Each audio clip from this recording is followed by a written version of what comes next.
Σήμερα θα μιλήσουμε για μερικές συμβουλές, τεχνικές, για τους τρόπους πώς μπορείς να μείνεις νέος. Πώς δηλαδή να μην γεράσεις και μέσα σου και έξω σου. Ο άνθρωπος είναι ψυχοσωματικός. Το έχεις ακούσει. Σημαίνει όμως αυτό ότι και η ψυχή και το σώμα του είναι συνδεδεμένα και αλληλεπιδρούν. Φροντίζοντας πότε το ένα ή πότε το άλλο, κάνεις καλό και στα δύο. Πάμε να δούμε μαζί τρόπους, συμβουλές και ιδέες για να διατηρηθείς τόσο νέος στην ψυχή σου όσο και στο σώμα σου.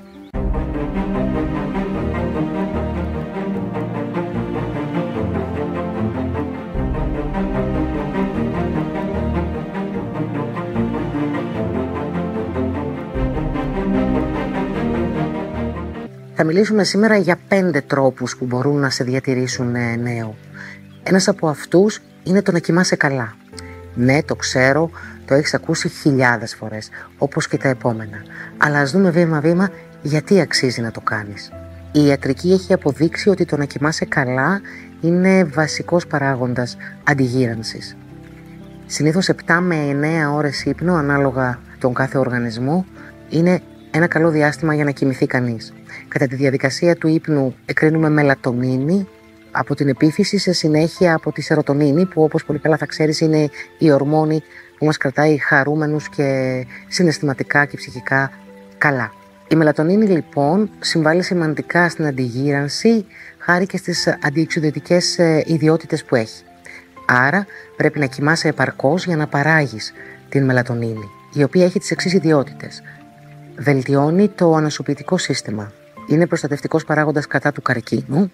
Ευνοεί την φυσική παραγωγή ινσουλίνης. Προλαμβάνει την οστεοπόρωση και τα καρδιαγγειακά προβλήματα. Αυτοί ήταν οι ιατρικοί λόγοι για τους οποίους θα πρέπει να κοιμάσαι αρκετά και πολύ, έτσι ώστε να παράγεις τη μελατονίνη. Η οποία όμως οι έρευνες έχουν δείξει ότι μετά τα 30 μειώνεται η φυσική παραγωγή της από τον οργανισμό. Πρέπει λοιπόν να φροντίζεις όλη αυτή τη διαδικασία σου πριν τον ύπνο για να μπορείς να κοιμηθείς καλά και να απολαύσεις όλα αυτά τα ωφέλη που θα σε κρατήσουν υγιή τόσο ψυχολογικά όσο και σωματικά. Δεύτερος τρόπος είναι να περπατάς πολύ ή να γυμνάζεσαι. Επίσης το έχεις ακούσει χιλιάδες φορές. Ο καθιστικός τρόπος ζωής, εκτός του ότι αυξάνει την όρεξή μας για φαγητό, μειώνει τον μυϊκό μας ιστό και βάλεται κατά του ανασωπητικού μας. Θα πρέπει λοιπόν κανείς από πολύ νωρίς στην ηλικία του να ακολουθεί μια δραστήρια ζωή, έχοντας μέσα την άσκηση και το περπάτημα. Αλλά σε όποια ηλικία και αν το ξεκινήσεις το περπάτημα, και το λέω και εντελώς βιωματικά, θα πάρεις τα ωφέλη από αυτό το πράγμα. 20 λεπτά περπάτημα την ημέρα είναι αρκετά αν τα κάνεις κάθε μέρα για να δεις βελτιώσεις στην υγεία σου αλλά και στην ψυχολογία σου. Μερικοί τρόποι για τους οποίους μπορείς να βάλεις το περπάτημα και την άσκηση πιο εύκολα στη ζωή σου.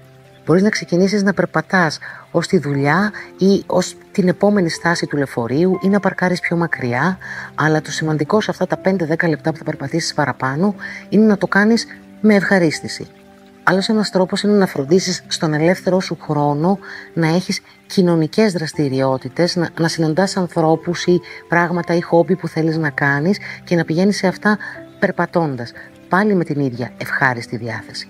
Τώρα, αν συνδυάσεις το περπάτημα και με τα ωφέλη της κοινωνικής συναναστροφής, θα δεις επίσης θαύματα να συμβαίνουν στη διάθεσή σου, ανεξάρτητα πώς ήταν η μέρα σου μέχρι εκείνη τη στιγμή. Καταλαβαίνω ότι μπορείς να ζεις σε πόλεις και σε περιοχές που το περπάτημα μπορεί να είναι δύσκολο, να βαριέσαι, να σε ενοχλεί η φασαρία. Όλα αυτά είναι δικαιολογίες. Φόρεσε τα ακουστικά σου, άνετα παπούτσια και βγες στην πόλη και στην περιοχή που μένεις.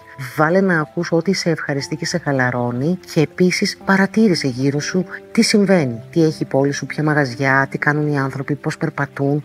Αν λίγο ενσωματωθείς μαζί τους, θα δεις ότι τα 20 λεπτά περπάτημα είναι κάτι πάρα πολύ εύκολο να κάνεις. Η τρίτη πολύ γνωστή συμβουλή που επίσης έχεις βαρεθεί να ακούς είναι να πίνεις νερό. Πολύ νερό. Κάθε μέρα αρκετό νερό. Νομίζω γνωρίζεις ήδη το νερό γιατί μας κάνει καλό. Εγώ θα σου πω μόνο ένα πράγμα. Αποτελούμαστε από 70% νερό. Το χρειαζόμαστε κάθε μέρα για την αναδάτωση, για την αναπλήρωση και για την ευεξία που μας προσφέρει. Ένας τρόπος για να μπορέσεις να το κάνεις είναι να φροντίσεις, ή μάλλον θα σου πω τι έκανα εγώ για να μπορέσω να πίνω περισσότερο νερό, όταν πριν από μερικά χρόνια δεν έπινα σχεδόν καθόλου νερό. Καθιέρωσα να έχω δίπλα με ένα μικρό μπουκαλάκι εμφιαλωμένο νερό όπου πάω και όπου βρίσκομαι. Είδα λοιπόν μέρα τη μέρα να αυξάνει σημαντικά η ποσότητα νερού που πίνω, με αποτέλεσμα σήμερα να έχω ανάγκη αυτό το 1-1,5 λίτρο και να το αποζητώ και να το έχω εφαρμόσει στη ζωή μου. Ακόμα μία συμβουλή είναι να τρώω σωστά. Το να τρώω σωστά σημαίνει να επιλέγεις σίγουρα πιο υγιεινές τροφές και να αποφεύγεις τα φαγητό απ' έξω. Αυτό όμως το ξέρεις πάρα πολύ καλά. Εντάξει, έχεις ακούσει πάρα πολλές φορές ότι πρέπει να τρως και φρούτα και λαχανικά και να αποφεύγεις τα τηγανιτά κτλ. Οκ. Επίσης, θα πρέπει να μειώσεις την ποσότητα της ζάχαρης που καταναλώνεις στο μισό και του αλατιού στο μισό. Οι μελέτες και οι έρευνες που γίνονται στις περιοχές της γης, όπου οι άνθρωποι ξεπερνούν τα 100 χρόνια ζωής, όπως σε κάποιες περιοχές της Ιαπωνίας, στην δική μας Ικαρία και σε άλλα σημεία που μου διαφεύγουν, τρώνε λιγότερο από το μέσο όρο.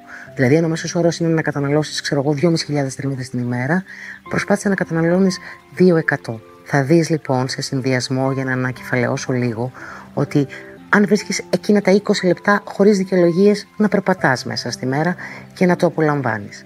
Να πίνεις περισσότερο νερό από αυτό που πίνεις. Να τρως πιο σωστά και πιο ικανοποιητικά για τον οργανισμό σου και να κοιμάσαι πιο σωστά και πιο καλά. Είναι αυτά τα 4 πράγματα που χρειάζεται να κάνεις σε σωματικό επίπεδο για να νιώσεις σίγουρα και άμεσα καλύτερα στη διάθεσή σου, αλλά και μακροπρόθεσμα να διατηρήσεις τη νεότητα σε εισαγωγικά τόσο στο σώμα όσο και στην ψυχή σου. Ξέρω ότι όλα αυτά τα έχεις ακούσει δεκάδες φορές. Τα έχεις διαβάσει, τα έχεις δει σε άρθρα, τα έχεις δει σε βίντεο.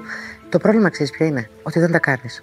Κοιμάμαι σωστά, βάζω περπάτημα και άσκηση λίγα λεπτά την ημέρα, πίνω αρκετό νερό και τρέφομαι σωστά. 4 πραγματάκια την ημέρα σου ζητάνε λίγα λεπτά και λίγο την προσοχή σου για να έχουν άμεση τις επόμενες κιόλας μέρες επίδραση στη διάθεσή σου και στην ψυχική σου υγεία και στο σώμα σου και στη νεότητά σου μακροπρόθεσμα. Θα βάλουμε και μία 5η ψυχολογική οδηγία αφού δεσμευτείς και αποφασίσεις να κάνεις τα προηγούμενα 4. Να τα κάνεις αυτά και να είσαι συνειδητός στο τώρα. Να συγκεντρώνεις όλη σου την προσοχή και το μυαλό σε αυτό. Χρειάζεται λίγα λεπτά της ημέρας να μένεις συνειδητός στο τώρα. Αυτός είναι ένας κυρίαρχος παράγοντας για να μπορείς να αποβάλεις, να μειώνεις και να σταματάς τη διαδικασία του στρες και του άγχους. Έτσι ώστε να μην περπατάς με άγχος, να μην τρως με άγχος, να μην πίνεις νερό γρήγορα και βιαστικά και να μην κοιμάσαι με 152 σβούρες από σκέψεις και άγχος. Άρα, τουλάχιστον αυτά τα 4 πράγματα, αυτά τα λίγα λεπτά, προσπάθησε να είσαι συνειδητός. Πολύ μικρά tip. Αφιέρωσε 10 λεπτά, 1/4 το πρωί που ξυπνάς στο κρεβάτι σου πριν σηκωθείς να κάνεις οποιαδήποτε άλλη δραστηριότητα. Αφιέρωσε 3 με 4 λεπτά όταν περιμένεις στις ουρές, στις αναμονές, στις στάσεις, κάπου που εκ των πραγμάτων θα περιμένεις 5 με 7 λεπτά. Μείνε συνειδητός. Παρατήρησε τι γίνεται, άκου το μυαλό σου, τη σκέψη σου. Μείνε συνειδητός σε αυτό που συμβαίνει εκείνη τη στιγμή. Ή ανάμεσα σε 2 διαφορετικές ασχολίες. Έχεις τελειώσει τη δουλειά σου και θα πρέπει να πας, ας πούμε, να ψωνίσεις κάτι. Σταμάτα. Για 5 λεπτά σταμάτα και μείνε συνειδητός εκεί. Συνοψίζοντας λοιπόν αυτές τις ψυχοσωματικές συμβουλές για καλή διάθεση και καλή υγεία, τόσο σωματική και ψυχική, θα πούμε ότι χρειάζεται να κάνεις 4 πράγματα με το σώμα σου. Να κοιμάσαι καλά, να πίνεις πολύ νερό, να τρέφεσαι σωστά και να περπατάς ή να γυμνάζεσαι 20 λεπτά την ημέρα. Θα προσθέσεις σε αυτές τις δραστηριότητες και σε 2-3 ακόμα θα προσπαθήσεις να είσαι συνειδητός. Είναι επιλογή σου και πράξη φροντίδας και ευθύνης προς τον εαυτό σου. Ακόμα και αν βαρέθηκες φρικτά να με ακούς, θα ήθελα να το δοκιμάσεις για 2 εβδομάδες για να μπορείς να πείσεις και εσύ τον εαυτό σου για τη διαφορά που θα δεις τόσο στο σώμα όσο και στη διάθεσή σου.